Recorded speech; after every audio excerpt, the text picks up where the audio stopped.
So, Lone Rider here, and I wanted to talk about basket hilt swords. In particular, this particular basket hilt. I'm not sure if you could call this a sword. It's a homemade basket hilt, but it's mounted on just a mild steel blade.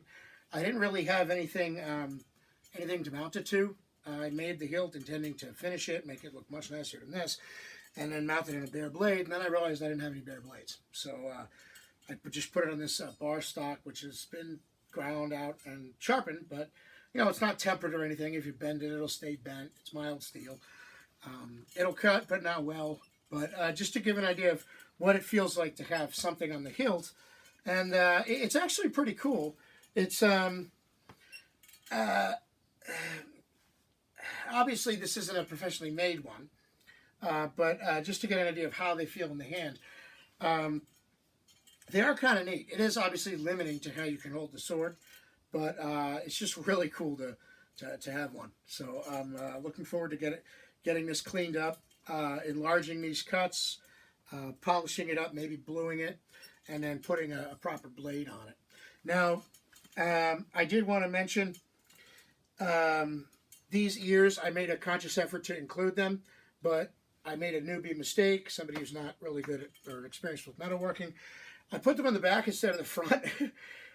The purpose of these ears is so that if you receive a blow coming down on the front of the guard, it reinforces that area of the guard. It hits the ears first, but the ears are on the back of the guard, not the front, because I foolishly put them in the wrong place. So it has the ears, but it has them in the wrong place. They don't serve a purpose. There's nothing I can do about that at this point. That shape's already been cut out and so on and so forth. So I could embellish this further with cutouts. I could shine it up. I could blue it. I could tweak the shape of the outer edge, around the corners, maybe scallop it or something.